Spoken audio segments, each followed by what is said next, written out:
भारत में private job से ज़्यादा गवर्नमेंट जॉब की डिमांड रहती है। आए दिन जो छात्र होते हैं लाखों की संख्या में गवर्नमेंट जॉब्स के लिए अप्लाई करते रहते हैं और ये इच्छा रखते हैं कि उनकी भी किसी सरकारी फील्ड में जॉब लग जाए, जिसकी वजह से उनकी जो जॉब की सिक्योरिटी है वो बनी रहे और कमाई भी अच्छी खासी हो सके। लेकिन ये जो गवर्नमेंट जॉब्स को पाने के लिए एग्जामिनेशन होते हैं, अगर इनमें ही धांधली होने लगे, इनमें ही कुछ चीज़ें जो है गलत होने लगे, मिसमैनेजमेंट होने लगे, तो इसकी वजह से लाखों बच्चों को सफ़र करना पड़ सकता है। और एक बहुत बड़ा रीज़न उठ के अभी सामने आया है, जिसकी वजह से जो SSC के एस्पिरेंट्स हैं वो सभी प्रोटेस्ट कर रहे हैं।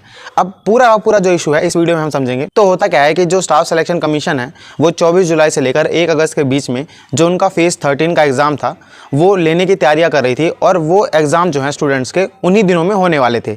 लेकिन होता क्या है कि जो स्टाफ सिलेक्शन कमीशन है वो किसी ना किसी तरीके से मिसमैनेजमेंट जो होता है वो करते रहते हैं उन एग्ज़ाम्स में, जिसकी वजह से कई बार जो सिस्टम्स होते हैं वो काम नहीं कर रहे थे, माउस काम नहीं कर रहे थे, जिसकी वजह से छात्रों को बहुत सारी दिक्कतें हुई। और इसके अलावा उन एग्जाम्स में इतनी ज़्यादा मिसमैनेजमेंट हुई कि जिसकी वजह से एन वक्त पर तुरंत ही जो है एग्जाम्स को कैंसिल भी कर दिया गया, जिसकी वजह से बहुत सारे छात्रों को सफ़र करना पड़ा। और इसी चीज़ की वजह से जो छात्र हैं, जो उनको पढ़ाने वाले एजुकेटर्स हैं, वो सभी के सभी गुस्सा हो गए और बहुत ही भारी मात्रा में हज़ारों की संख्या में सड़कों पर उतारा है प्रोटेस्ट करते हुए और अपनी मांगे रखते हुए। अब ये जो इशू है ना, ये बड़ा होता जा रहा है, धीरे धीरे लोग जुड़ते जा रहे हैं उस प्रोटेस्ट में।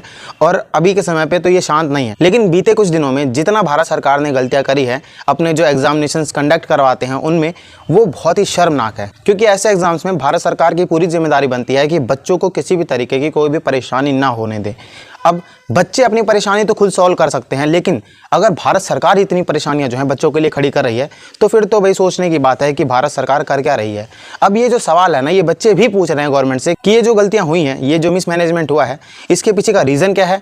और उनके हिसाब से ये भी लगता है कि इसमें थोड़ा बहुत करप्शन भी इन्वॉल्व होगा। तो इसके खिलाफ भी जांच बिठाई जाएगी और सारा जो इशू है वो पता चलेगा।